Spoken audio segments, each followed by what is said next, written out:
오늘 함께 나눌 말씀은 잠언 20장 1절부터 7절까지 말씀입니다. 잠언 20장 1절부터 7절까지 말씀을 같이 읽겠습니다. 포도주는 거만하게 하는 것이요 독주는 떠들게 하는 것이라. 이에 미혹되는 자마다 지혜가 없느니라. 왕의 진노는 사자의 부르짖음 같으니 그를 노하게 하는 것은 자기의 생명을 해하는 것이니라. 다툼을 멀리 하는 것이 사람에게 영광이거늘 미련한 자마다 다툼을 일으키느니라. 게으른 자는 가을에 밭 갈지 아니하나니 그러므로 거둘 때에는 구걸할지라도 얻지 못하리라. 사람의 마음에 있는 모략은 깊은 물 같으니라. 그럴지라도 명철한 사람은 그것을 길어내느니라. 많은 사람이 각기 자기의 인자함을 자랑하나니 충성된 자를 누가 만날 수 있으랴. 온전하게 행하는 자가 의인이라. 그의 후손에게 복이 있느니라. 아멘. 오늘은 온전하게 행하는 자가 의인이라 하는 제목으로 말씀을 나누도록 하겠습니다. 오늘 본문의 말씀은 이제 잠언 앞부분에서 또 여러 번 나온 것과 같이 지혜로운 사람, 의로운 사람은 어떤 사람인가? 자기 자신에 대해서 잘 알고 있는 사람이다 라는 내용을 담고 있습니다. 우리가 오늘 말씀을 함께 들으면서 나는 나를 잘 알고 있는가? 그래서 나는 지혜로운 사람인가에 대해서 우리가 깊이 생각해 볼 수 있으면 좋겠습니다. 먼저 1절 말씀 같이 읽겠습니다. 포도주는 거만하게 하는 것이요 독주는 떠들게 하는 것이라. 이에 미혹되는 자마다 지혜가 없느니라. 아멘. 포도주는 사람을 거만하게 하고 독주는 사람을 떠들게 한다.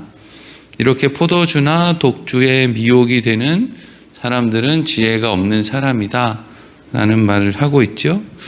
이 술이라는 것이 참 이게 신기한 것은 사람들이 사는데 이 술이 아주 밀접하게 연결이 되어 있죠.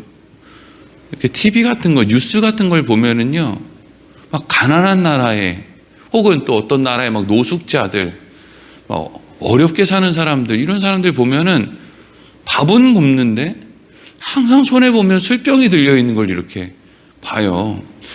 도대체 저 술병은 어디서 났을까? 누가 사줬을까? 어디서 돈이 나서 저걸 샀을까라는 생각이 들고, 야, 저 사람한테는 먹는 것보다 술 마시는 게 더 중요하구나 이런 이제 생각이 들어요. 그렇게 이제 밀접하게 관련이 되어 있는데 우리나라 사람들도 술 많이 먹죠. 많은 사람들이 술 때문에 막 실수도 하고 하는데도 많이 먹습니다. 제가 그 대학생 때 군대 제대하고 식당에서 이렇게 아르바이트를 이제 많이 했었는데 근데 식당에 술 먹는 사람들이 엄청 많거든요. 근데 이렇게 보면은 이제 보통 남자들은 자기가 술 잘 마신다는 걸 막 이렇게 이제 떠벌리기를 좋아해요. 그래서 나 술 이렇게 잘 먹어 이렇게 하는데 그건 이제 옆에서 이렇게 보면은요, 그 사람이 술을 먹고 기절할 때까지 얼마나 잘 먹느냐, 사실 우리가 뭐 그런 걸 생각하는 게 아니라 얼마나 마실 때까지 저 사람이 제정신을 유지하느냐, 이게 사실은 중요한 건데, 사람은 본인은 잘 모르는데 아무리 주량이 센 사람도요, 술 한두 잔만 먹어도 다릅니다. 본인은 안 다르다고 생각을 하는 거예요.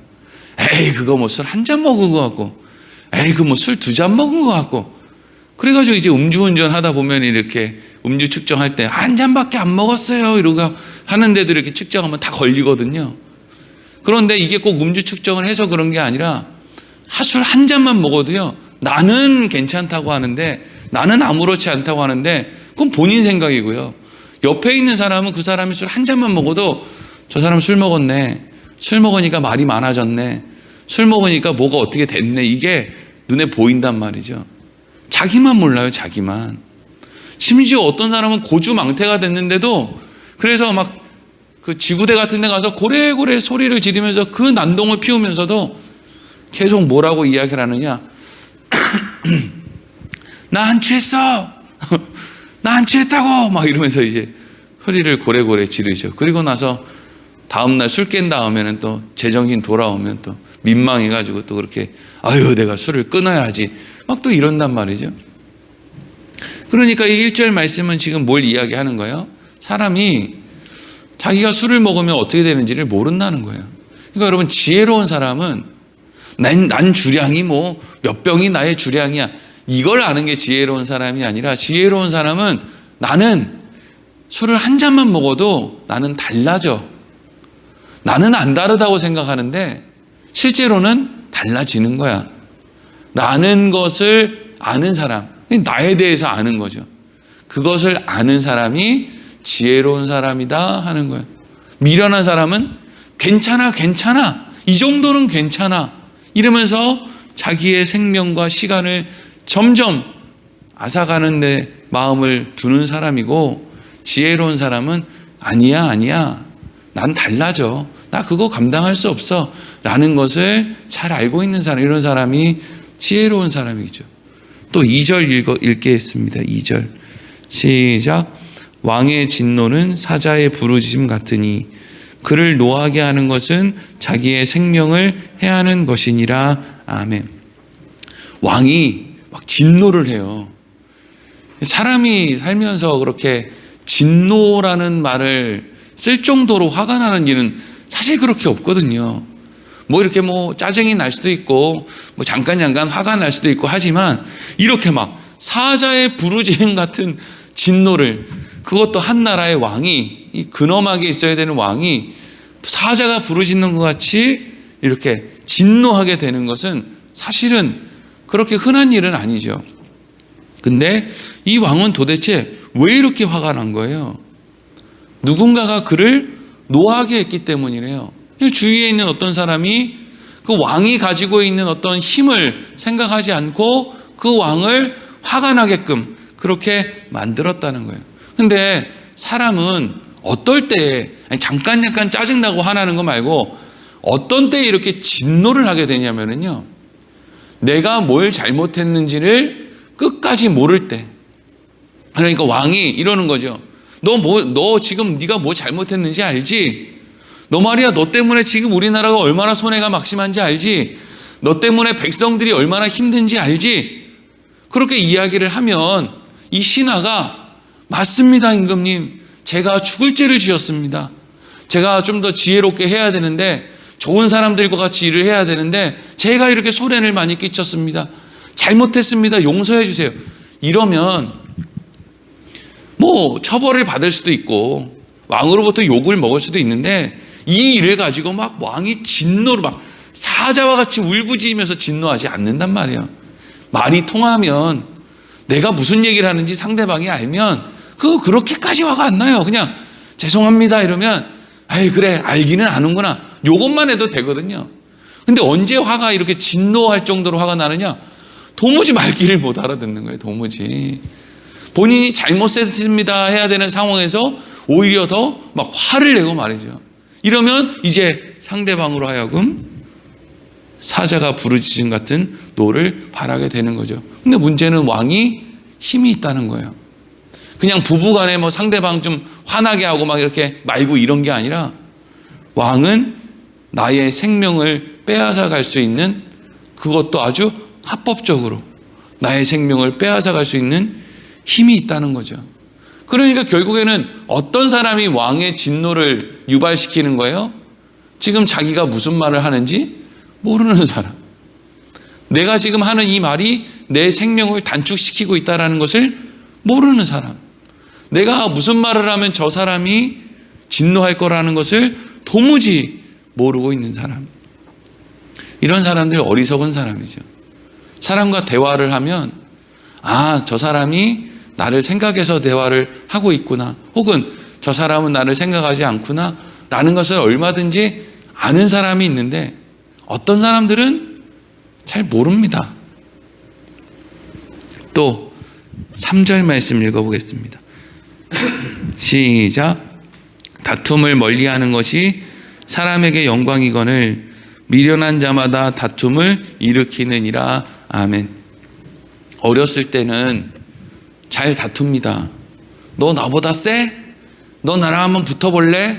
이러면 이제 조그만 때는 그냥 막 싸우기도 하고 그래요. 근데 뭐 조그만한 애들일 때는 서로 막 싸운다고 해도 뭐 별로 그렇게 막 세게 때리지도 않고 또 맞아봐야 뭐 그냥 뭐 조금 이제 긁히고 말고 뭐 이 정도인데, 이제 나이를 먹고요, 점점 이렇게 성인이 되고 생각이 이렇게 자라면 안 싸웁니다.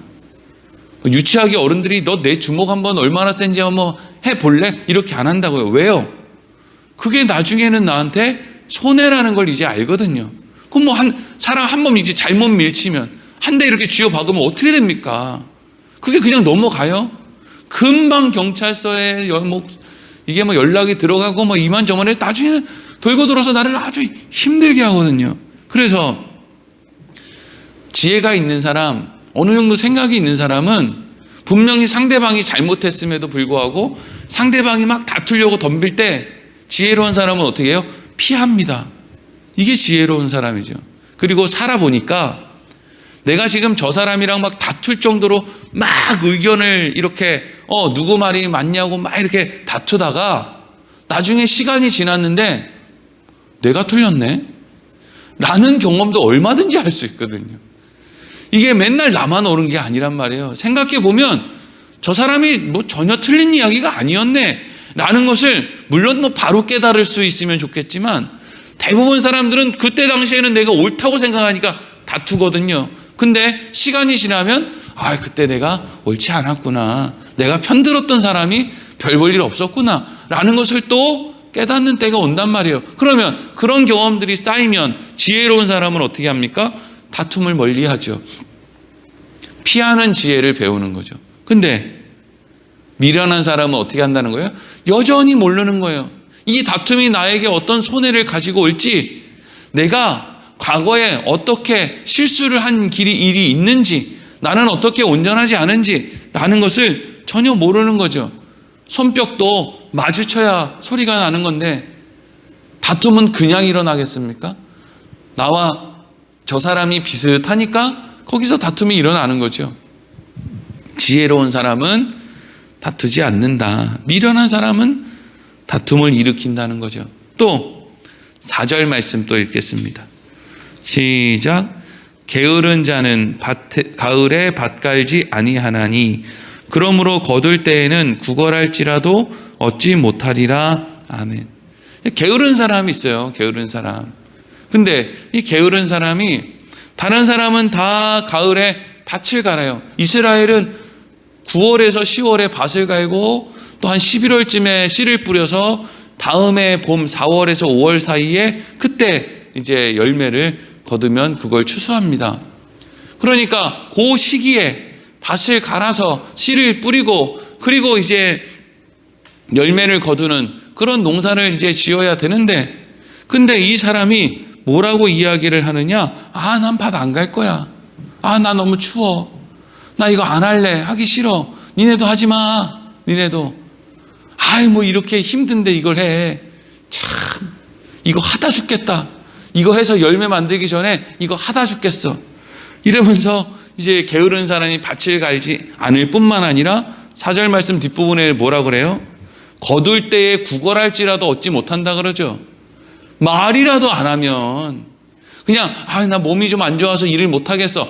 이러고 이제 그냥 게으름을 피면 저게 뭐 몸이 아파서 저러니까 어떡하겠어. 그래도 우리가 거둘 때에 저 사람 그래도 굶어 죽일 수는 없으니까 뭐 좀 나눠줘야지. 이렇게는 할 수 있는데 이 게으른 사람이 그냥 조용히 말이랑 안 하고 있으면 다행인데 이 사람이 어떻게 했다는 거예요? 사람들한테 쫓아다니면서 너 잘됐어. 넌 잘못됐어. 넌 이거 이렇게 하면 안 돼. 너네 어리석은 거야. 이러고 쓸데없는 이야기를 맨날 하고 다니니까 추수 때가 됐을 때 사람들이 그 사람에 대해서 야, 너 말 그렇게 잘하던데 넌 네가 책임지고 살아. 말을 그렇게 잘하는 사람이 뭘 네가 우리한테 뭘 달라 어쩌다 구걸을 해. 라는 식의 일이 일어나게 되는 거죠. 인생을 살다 보면은요, 참 이상한 게 누가 봐도 미련한 사람인데 그 미련한 사람이 자기가 제일 잘났다고 다른 사람들에게 다니면서 이런 간섭 저런 간섭 하는 사람들이 우리 주위에 많이 있죠. 누가 봐도 그 집의 제일 문제는 그 집 남편이고 제일 문제는 그 집 아내인데, 그 집 자식 그놈인데, 정작 그 남편, 그 아내, 그 자식이 맨날 화를 내면서 우리 집은 누구 때문에 문제라고 그렇게 이야기를 하고 다니면 주위에 있는 사람들은 야, 저 사람 참 웃긴다. 자기 때문에 저 집이 문제지 다른 사람 때문에 문제인가? 우리가 이렇게 과거 기독교인들 교회의 이런 사람들의 모습을 보면은요, 본인은 본인이 가정에서 기도도 많이 하고 또 사람들한테 이제 막 전도도 하고 또 이렇게 믿음으로 산다고 해서 본인은 바르고 본인의 가족들은 온전하지 못하다라는 생각을 가지고 있는 그런 신자들이 많이 있었죠. 그런데 가만히 옆에서 살펴보면 바로 그 신자, 예수를 본인 혼자 잘 믿는 것처럼 그렇게 말하고 행동하고 막 입만 열면 정죄하고 잔소리하고 막 남편 아내 막 그냥 막 타박하고 그래놓고 자기는 또 세상에 나가면 세상 방식대로 또 세금을 안 내고 싶고 뭐는 어떻게 하고 싶고 저떻게 하고 싶고 다 세상 방식대로 살면서 또 집에 와서는 또 너는 이렇게 하면 안 된다 저렇게 하면 안 된다 예수 믿으라고 막 하면 사실은 그 집에 제일 문제가 누구예요? 예수 믿는 그 사람이 그 집 제일 문제라고요. 자기는 예수 믿는다는 이유로 다른 사람들에게 무조건 지혜롭고 옳은 줄 아는 거예요. 천만의 말씀이죠. 우리는 예수님이 우리를 대신해서 죽어주셨기 때문에 구원을 얻는 것이지 우리가 지혜롭거나 우리가 무엇을 잘하거나 하기 때문에 우리가 구원을 받는 게 아니란 말이죠. 나는 예수를 믿는 어리석은 사람이고 저 사람은 아직 예수를 믿지 못하는 어리석은 사람이니까 똑같이 어리석은 사람끼리 서로 겸손하게 했으면 얼마나 좋습니까? 근데 내가 예수를 믿는다는 것 때문에 마치 내가 뭐 대단하게 지혜로워서 예수를 믿는 것처럼 저 사람은 한없이 어리석어서 예수를 안 믿는 것처럼 그렇게 행동하는 사람이 얼마나 많았냐고요. 자, 이제는 지혜로운 사람이 나옵니다. 5절 말씀 읽겠습니다. 시작. 사람의 마음에 있는 모략은 깊은 물 같으니라. 그럴지라도 명철한 사람은 그것을 길어내느니라. 아멘. 반면에 지혜로운 사람은 어떤 사람이냐? 자기 마음에 모략이 있는, 그러니까 자기 안에 깊은 물이 있는데 이 물이요, 다른 사람을 속이고 싶은 마음, 여건이 되면 환경이 되면 얼마든지 도둑질할 수 있는 마음, 사기치고 높은 자리에 올라가서 자랑하고 떵떵거리고 싶은 마음, 그런 것들이 내 안에 있다라는 것을 아는 사람이 있다는 거예요. 그래서 명철한 사람은 그 모략의 깊은 물을 시간 있을 때마다 어떻게 한다는 거예요? 물을 바가지로 퍼낸다는 거죠. 그러니까 이게 무슨 뭐 바가지로 우리 마음에 있는 그 모략의 물을 퍼낼 수 있으니까 늘 퍼내라 이런 이야기를 하려는 게 아니고요. 이 5절 말씀은 이런 거예요. 그 자리에 가면, 술자리에 갔는데 어떻게 술을 마다합니까? 술자리를 안 가는 게 지혜로운 거죠. 예? 높은 자리에 올라갔는데 어떻게 자랑을 안 합니까? 높은 자리에 안 올라가야 되는 거죠. 그렇지 않습니까? 근데 나는 달라. 난 높은 자리에 올라가도 그렇지 않을 거야. 아니, 우리가 이제까지 수많은 선거에서 내가 부여 군수가 되면, 부여 군의회 뭐 의원이 되면, 국회의원이 되면, 또 무슨 대통령이 되면, 뭐가 되면 국민들을 위해서 어쩌고 저쩌고. 정말 국민들을 위해서 누가 그렇게 잘 살았습니까? 예? 자기들이 하고 싶은 거 한다고 그렇게 살았지. 국민들이 그렇게 힘들고 어려울 때 맨날 그 정치하는 사람들 입에서는 하는 이야기가 뭐예요? 대를 위해서 소를 희생해야 된다. 아니, 지 자식이면 소 희생하라 그러겠어요? 남의 자식이니까 소 희생하라 그러지. 대를 위해서는 어쩔 수 없다. 니네가 좀 희생해야 된다. 그 니네는 왜 항상 본인은 없냐고요? 그게 정치인들 아닙니까? 누굴 믿어요? 그러면 내가 그 자리에 가면, 어떤 자리에 가면 그렇게 되겠구나. 아니, 교인들이 막 어마어마하게 많이 모이는 교회 목사들은 저렇게도 하네. 그러면 나는 그렇게 큰 교회를 만들어도 그런 목사는 안 해야지. 이게 어리석은 거란 말이죠. 그 전에 그냥 작은 교회 어느 정도 그냥 제 정신 가지고 살아갈 수 있는 그 교회에서 사람이 많이 오면 또 나누고 이렇게 해야지. 본인은 마치 다른 것처럼. 이 세상에 여러분 다른 존재가 어디 있습니까?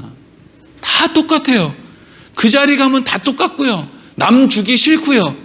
다 자기가 갖고 싶고 이제 은퇴도 안 하고 싶고 끝까지 붙들고 있고 은퇴하기 싫고 붙들고 있으니까 그러니까 자식을 좋아하고 사랑하고 자식의 능력이 있어서가 아니라 본인이 나이 먹고도 그 자리 계속 지키고 싶으니까 자식을 이제 후임으로 세워가지고 자식은 담임 목사실에 앉혀놓고 본인은 원로 목사실에 앉아가지고 계속 하고 싶은 거 아니에요.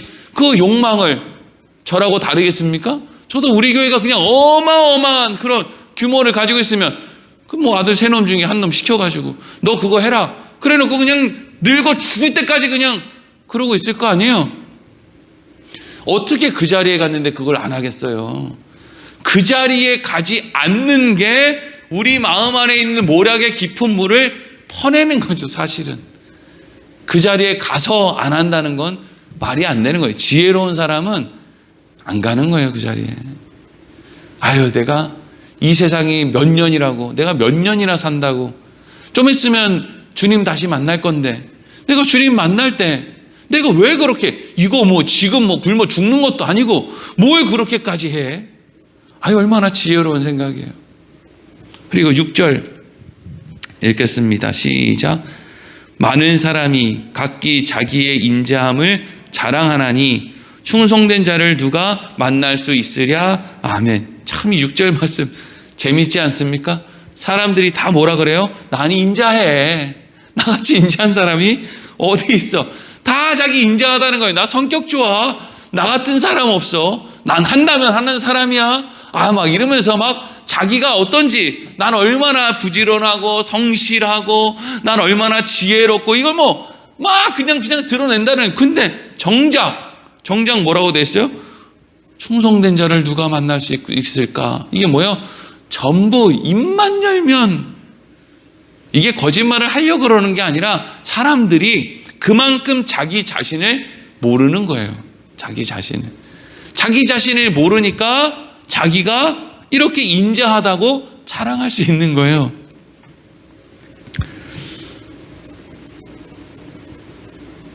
그리고 마지막으로 이제 7절 읽겠습니다. 시작. 온전하게 행하는 자가 의인이라 그의 후손에게 복이 있느니라. 아멘. 사람이 아무리 자기 입으로 자기의 인자함을 자랑해도 그 사람이 의인이 아니고요. 충성된 사람, 그런 사람이 사실 의인인데 이건 말이 중요한 게 아니라 뭐가 중요하다는 거예요? 행하는 것이 중요하다 하는 거죠. 맨날 말로 자기가 인자하다고 자랑하면 뭐하냐? 옆에서 보면 싸우고 있는데 얼굴이 울그락불그락해져 있는데 감정이 밖으로 다 드러나는데 맨날 그렇게 자기 인자하다고 하면 뭐예요? 인자하게끔 그냥 말 없이 살면 된다는 거거든요. 근데 이 7절 말씀이 참 중요한 건 뭐냐 하면 7절 뒷부분에 그렇게 온전하게 행하는 자가 의인인데 그의 후손에게 뭐가 있대요? 복이 있대요. 왜 그 사람이 온전하게 행하는 것으로 후손에게 복이 있다고 하느냐? 사람은 여러분 자녀들은 특히 자녀들은 부모의 말에 의해서 움직이지 않습니다. 부모의 삶에 의해서 움직이죠. 부모의 삶에 의해서. 제가 우리 장인어른 장모님이 오시거나 저희 어머니가 집에 오면은요, 이제 커피 드실래요? 이러면서 제가 이제 커피를 이렇게 타드리면 그냥 커피만 타드리는 게 아니라 과일도 깎고 집에 있는 과자도 담고 이래서 이렇게 그릇에다가 이렇게 담아가지고 커피랑 이렇게 이제 드리거든요. 뭐 장인어른 장모님 오시거나 저희 어머니 집에 오면 그렇게 해드린단 말이에요. 근데 엊그저께 우리 큰아들한테 온유야, 아빠 커피 마시고 싶은데 커피 한 잔 타줄래? 이렇게 이야기를 했어요. 그러니까 온유가 알았어요 이러더니 뭘 부시럭부시럭 하더니 한참 뒤에 그 밥상을 이렇게 바닥에 펴더니 얘가 밥 먹는 게 아니라 커피 한 잔 달라는데 뭘 밥상을 왜 펴? 밥상을 펴더니 이따만한 쟁반에다가 커피 2잔하고 과일을 또 지가 깎아가지고 과자회를 이렇게 해서 갖고 온 거예요. 그래갖고 야 오냐 이걸 네가 다 했어? 저도 이제 이 정도는 할 줄 알죠. 막 이러는 거예요. 아니 본대로 하는구나. 본대로. 네. 본대로 하는 거예요. 본대로. 여러분 자녀들이 여러분들 신앙생활 성실하게 잘하면요 다 본대로 합니다. 걱정할 게 없어요. 어떤 사람들은 맨날 하나님 저 사람 우리 애들을 막 주님의 품으로 인도해 주시옵소서 맨날 이렇게 기도하거든요. 중요한 건 맨날 나와서 기도하는 게 중요한 게 아니고요. 그냥 본인이 성실하게 온전하게 믿음의 길을 걸어가면 자녀들이 그 삶을 본받습니다. 자녀들에게 복이 있어요. 부모가 어렵고 힘든 가운데서도 예수를 믿겠다고 몸부림을 치죠. 그러면 사라지지 않습니다. 자녀들이 어깨 너머로 다 그거 보고 있어요. 우리 아버지 어머니가 할아버지 할머니를 어떻게 대하는지, 우리 아버지 어머니가 집에 온 손님들을 어떻게 대하는지, 교회에서는 사람들이랑 어떻게 대화를 하는지, 밖에서는 어떻게 사회생활을 하는지 자녀들이 안 보는 것 같아도 어깨 너머로 다 본다고요. 그래서 말로 100마디 훈련시키는 것보다 그렇게 삶으로 보여주면 결국 그 자녀들이 맞아, 저게 진짜니까 우리 아버지가 저렇게 살겠지, 우리 어머니가 저렇게 하겠지. 그것이 자녀들에게 그대로 이어진다는 거예요. 그래서 온전하게 행하는 자가 의인이고 그의 후손에게 복이 있다 하는 말을 지금 오늘 성경 말씀이 전해주고 있는 것이죠. 우리가 오늘 말씀을 통해서 그래 내가 나를 잘 아는데 때로는 자꾸 그걸 잊어버리고 내 성격대로 할 때도 있고 내 고집대로 할 때도 있는데 새벽기도 왜 나오나? 그래 내가 나를 아니까 이제 지혜로운 사람으로 행동해야지. 말로만 하는 게 아니라 삶을 살아야지. 왜? 내 자녀들이 사람들이 어깨 너머로 나의 삶을 다 보고 있고 다른 게 전도가 아니라 내가 그렇게 말이 아니라 행동으로 삶으로 살아내는 것이 사실은 전도인데 내가 무엇으로 전도를 하겠나? 내 삶으로 해야지. 여러분 이런 마음으로 우리가 하루하루 살아야 하는 것이죠. 기도하겠습니다.